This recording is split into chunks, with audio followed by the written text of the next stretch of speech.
Welcome.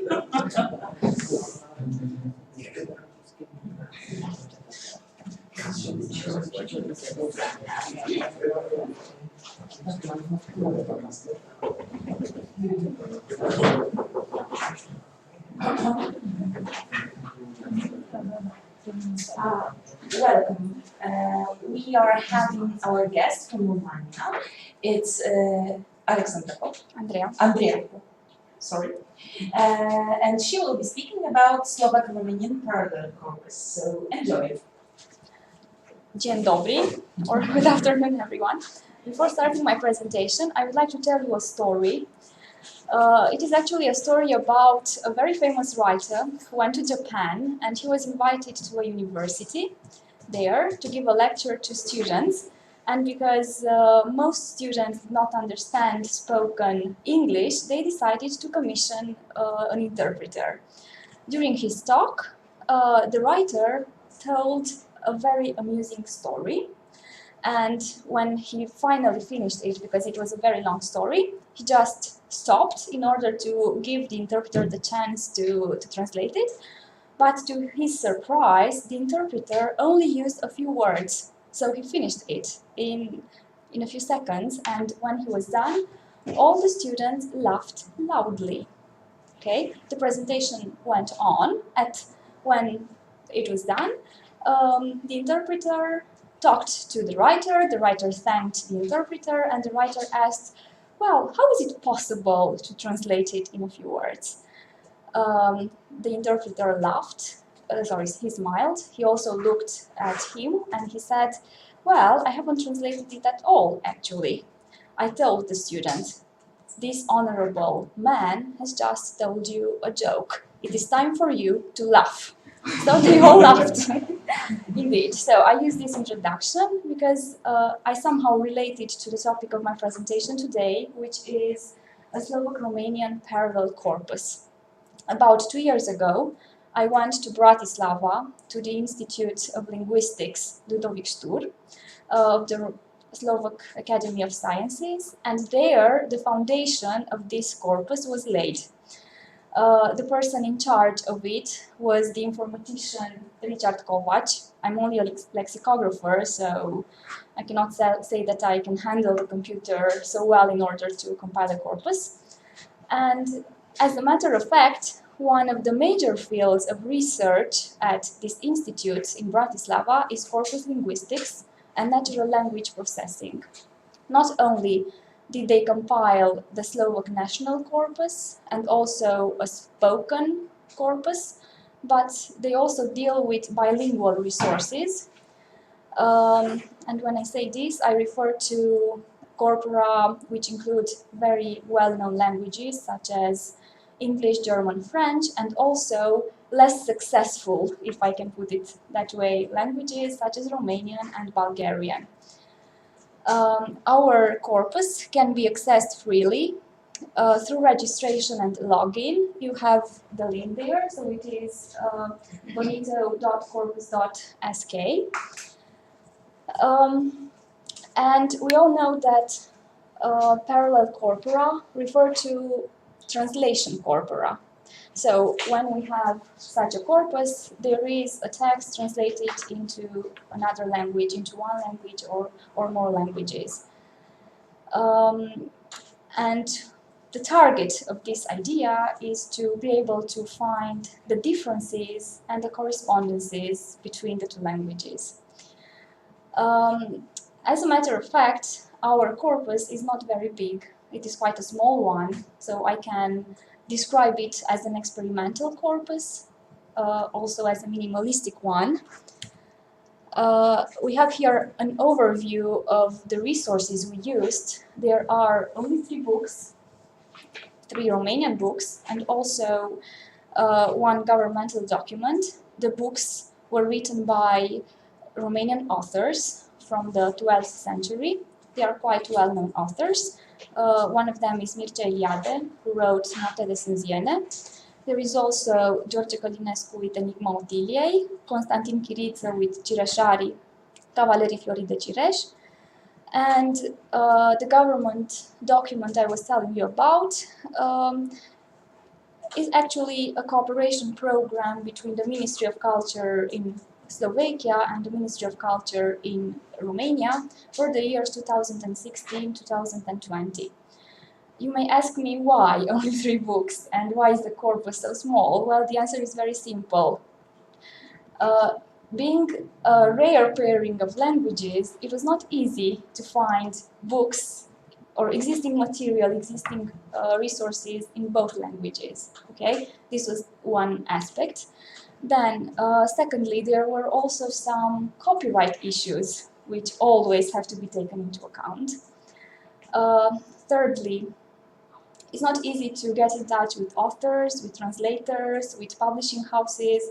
So we actually wanted to use what was free to use.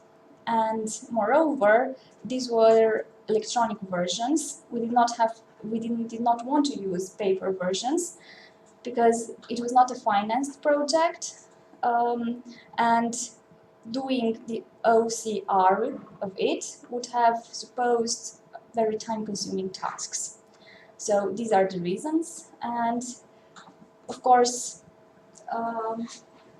we also consider that books are useful when deciding to put them in a corpus, because they provide, let's say, authentic material and also high-quality material from the point of view of stilistics. And moreover, there is a big amount of information included in such a book. In the following minutes, I'm going to tell you what were the steps of compiling this corpus. The first one was adding digital files to the corpus, and I have already told you about this when commenting on the archive of the corpus. Also, the second step was converting the formats into files, actually into text, and there were various formats we encountered. There were docs, PDFs, and some of them were easily convertible into text, into plain text, but others required some post-corrections, and this was also time-consuming.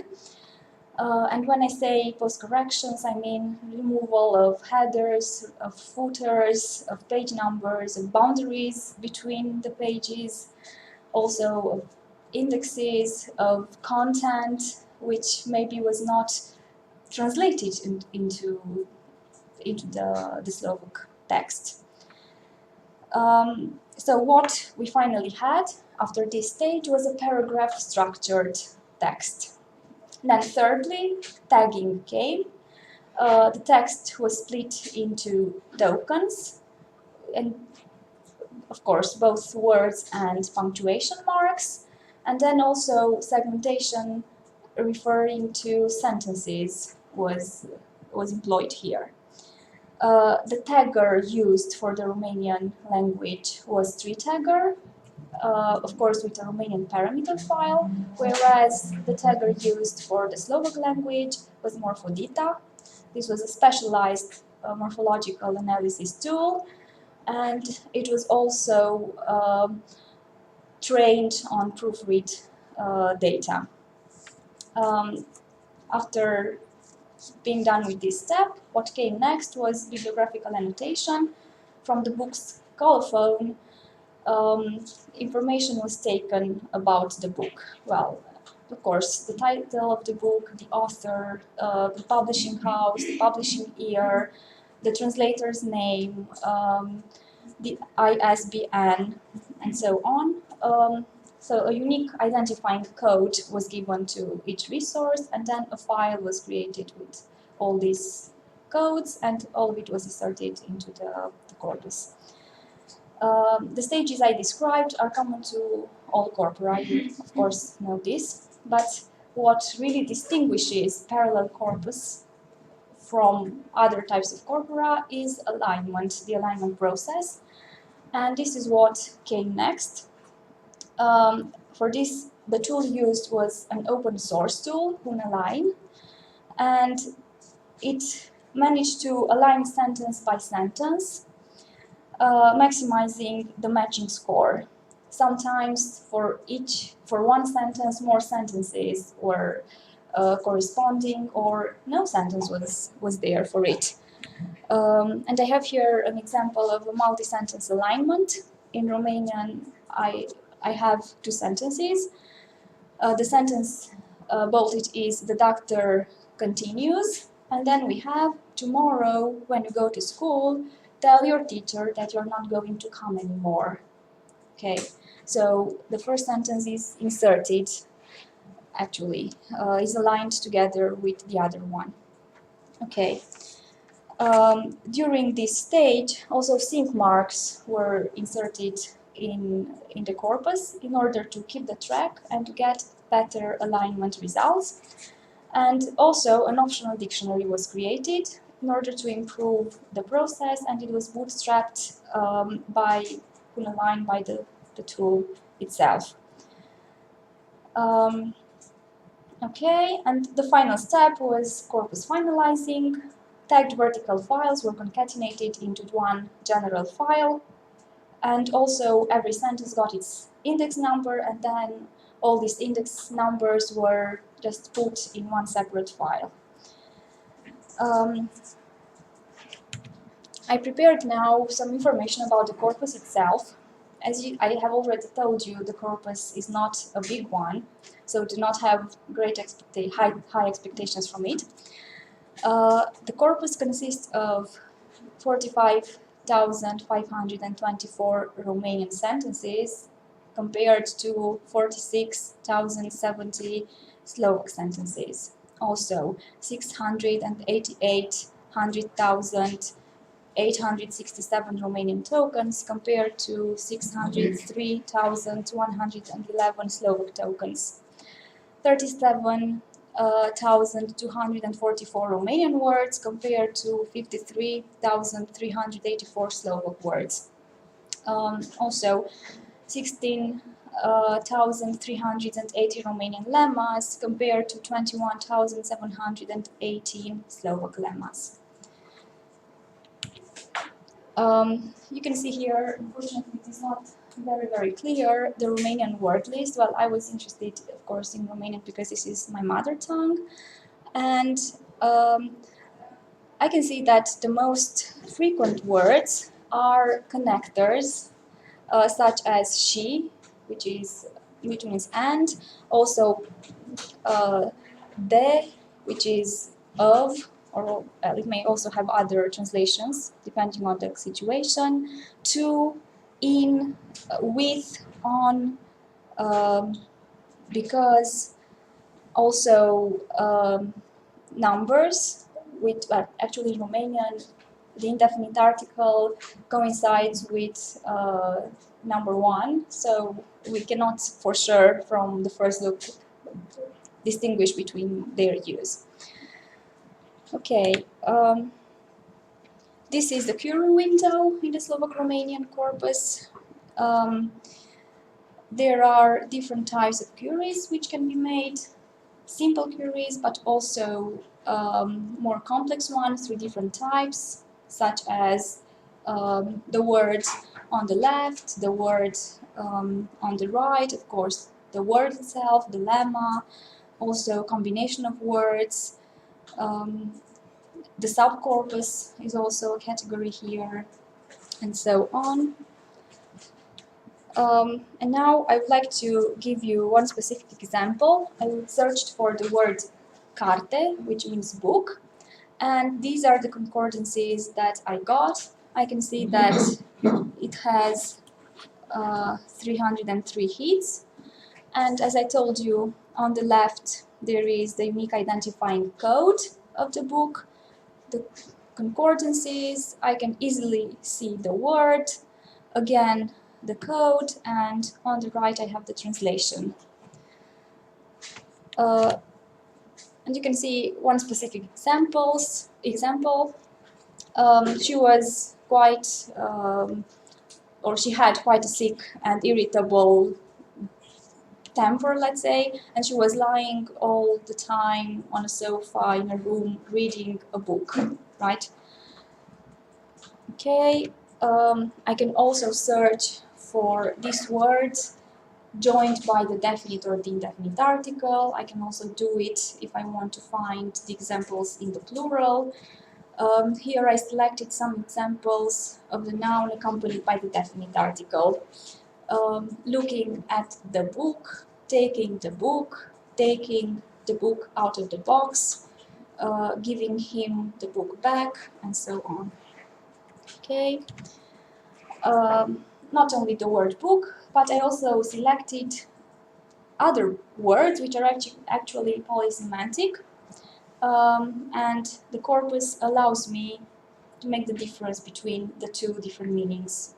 So we have the adjective slab, which has two meanings. One of them is weak, the other one is thin. I found out 51 hits, and 19 hits were for the Slovak slabi, weak, and 18 for to be thin. For example, I felt too much hatred in myself. It was the hatred of the weak man, and he looked much thinner and paler. Right then, okay. And one more example is the noun băiat, which again can have two meanings, at least in the examples that I selected. One meaning is the one of the word boy, and the other one son. And there were 181 hits, 109 for the Slovak Japek, meaning boy, and 44 sin, meaning son. And in the examples that I chose, we've got the prize has been given to a 13-year-old boy.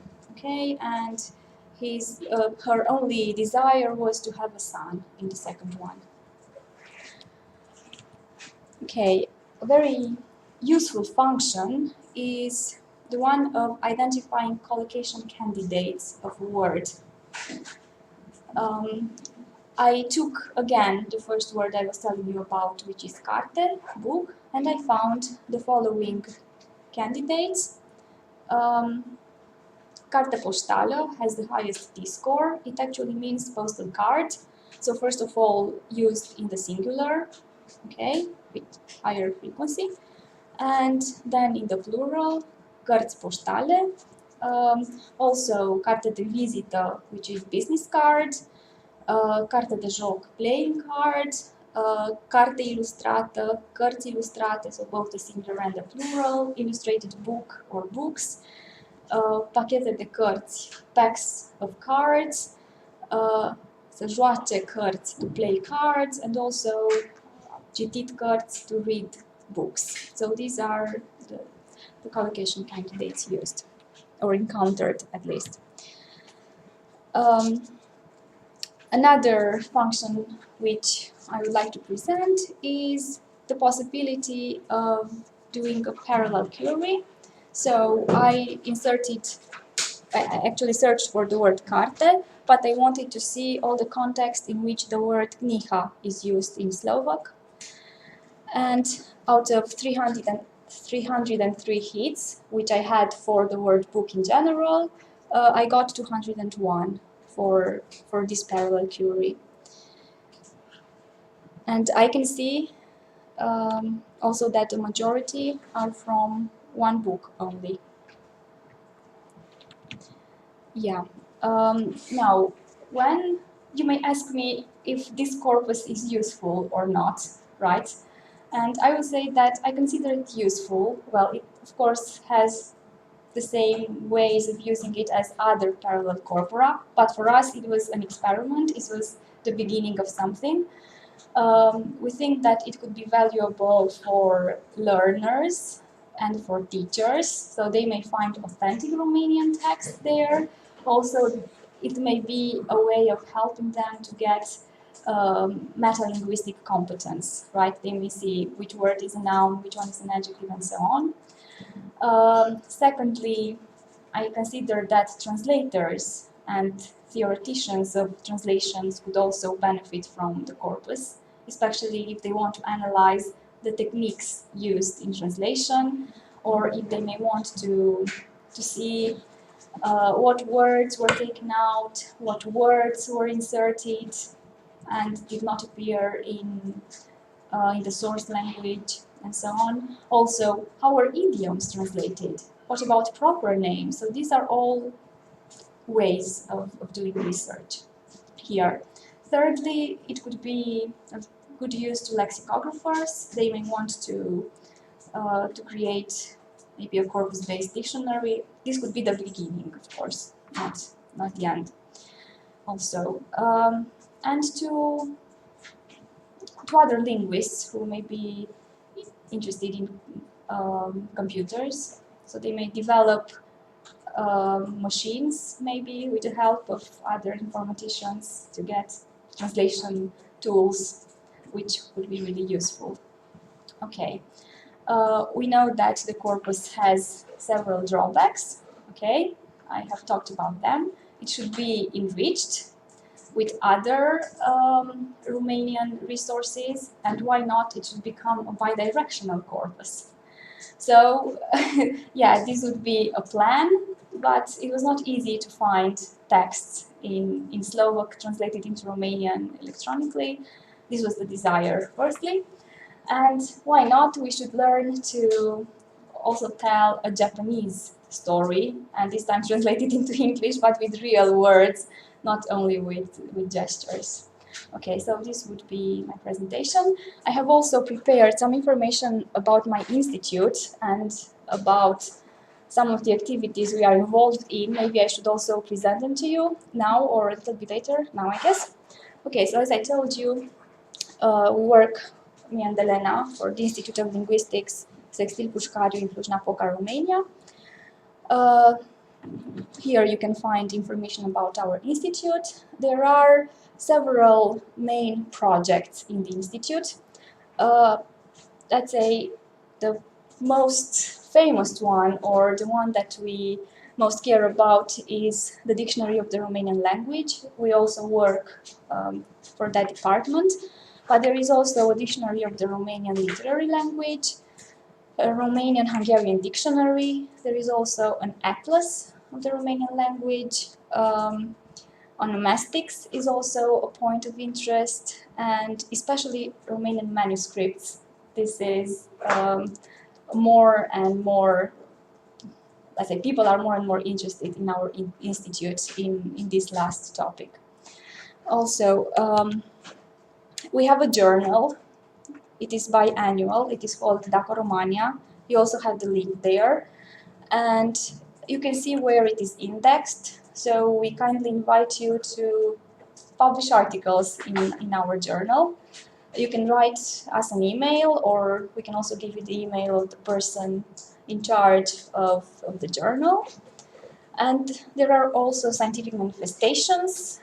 There is at least one manifestation every year. The first one is Zilele Sextil Pușcariu. Well, Sextil Pușcariu was the linguist who founded the institute, so that's why this conference bears his name. And the next one will be organized in September 2019. This year in August there will be an international symposium on dialectology. Okay. And after these scientific manifestations, the papers are always published in Cartele Sextil Pușcariu or in another paper related to dialectology. You may ask me if there is a Romanian corpus also. I guess this was your next question. Well, your first question. Yes, there is one, but it is not very well balanced. We are not very proud of it. So it is still work in progress. Okay, it is this link, corolla.rakai.ro. It has many legal texts because copyright was the biggest problem. So it was not us from Cluj who did it, but some linguists and informaticians from Bucharest. Actually, the Institute of Linguistics belongs to the Romanian Academy, but there are two other institutes of linguistics in Romania, one in Bucharest, the capital city, and one more in Iași. So we have a coordinator, at least for the dictionary, in Cluj, but he has to report to another coordinator, to the boss in Bucharest. Okay, So this is all. If you have any questions, yes. Do you have any questions? Yes. Several questions. Whoa. We'll start with a point of First, you can thank you by giving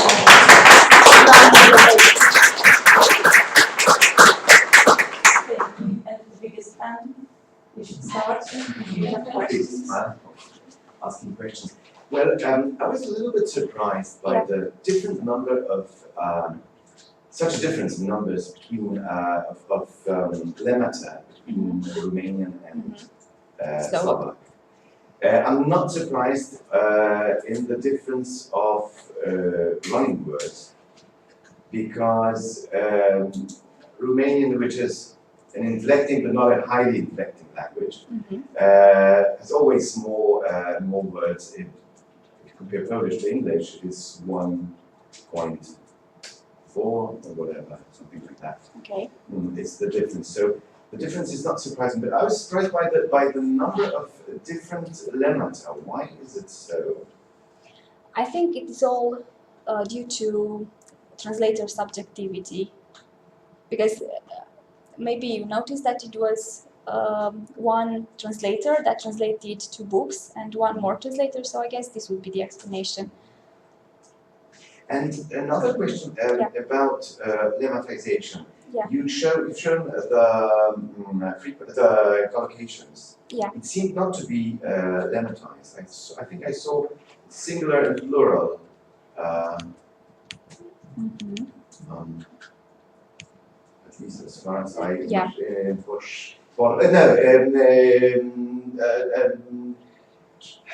article and article-less. Yeah, postale is with no article, and postala is with an article, isn't it?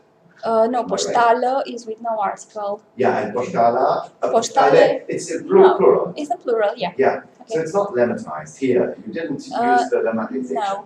No. But the corpus is The corpus is yes. lemmatized, but we didn't use lemmatization for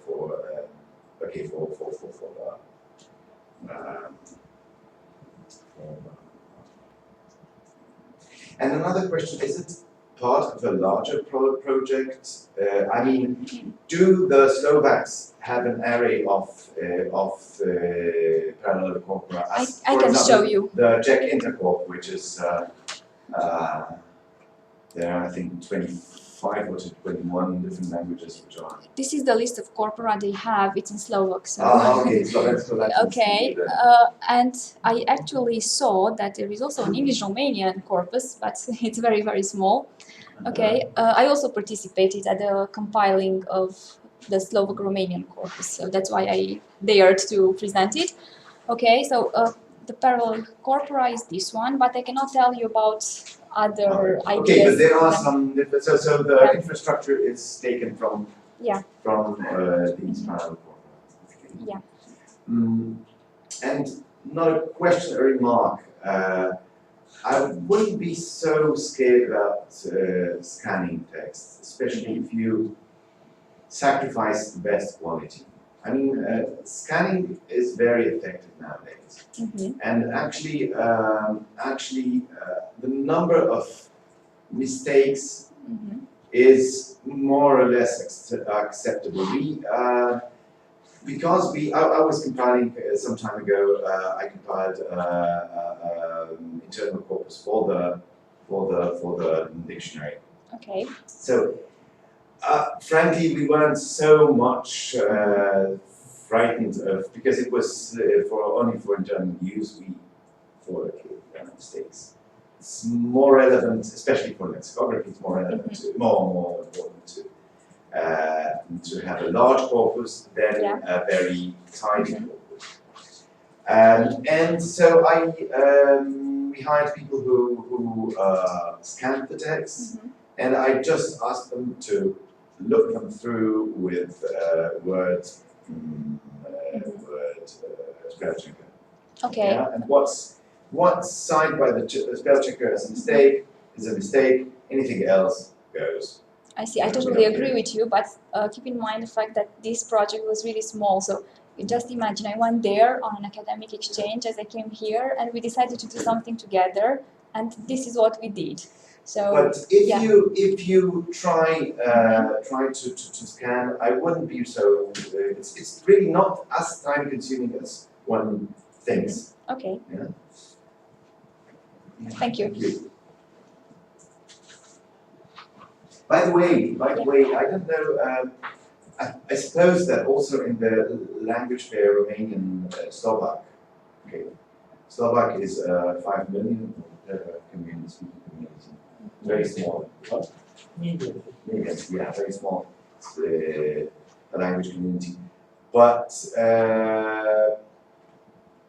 in the past, actually, the number of translations of common languages from one to another was relatively high. So I suppose there are some translations from 70s and especially 60s when political situation when Romania was not the favorite country of Moscow, and maybe this affected the number of translations.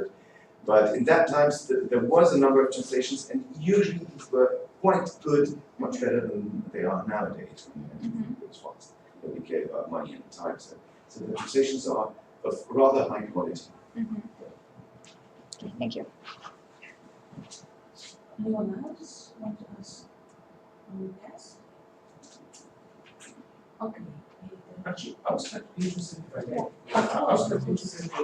in the frequency list you were showing us, and there was she, right, at the beginning of that? She in Romanian is and. Oh yes, and. Okay, this is and. And, Okay, yeah. Okay. And then what was next? Let me find it. In.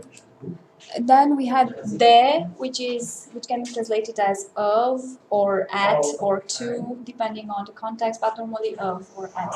Yeah. Is in the Because for first 3 or 5 or no? it is number 5. Okay. Yeah, and actually de. Sometimes, well, of course, in English we don't use the corresponding word because you just change the order of the words. Yeah. Okay. Do you know Slovak? Or No. This was challenging, actually. Yeah. Yeah. If I may ask you, if you heard any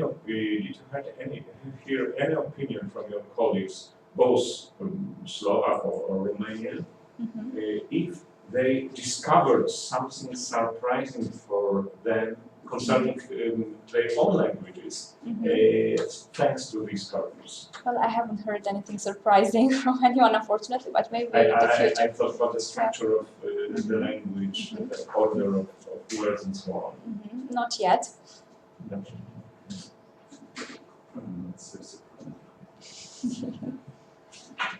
How about this Romanian corpus, national corpus? I mean, Yeah. you talked about this Corolla corpus, and you thought it was not like this perfect one.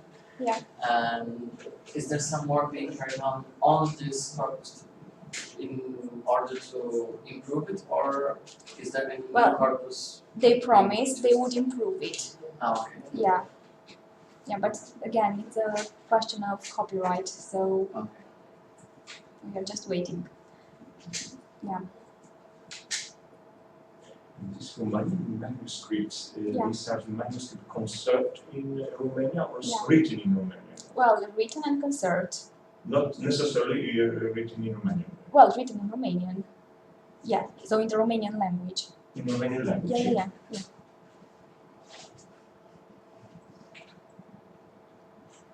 If there is no other questions, thank you very much for being here doing colloquies. And see you Monday, hopefully, because I will bring another speech about metaphors. So Monday, 1 p.m. sharp.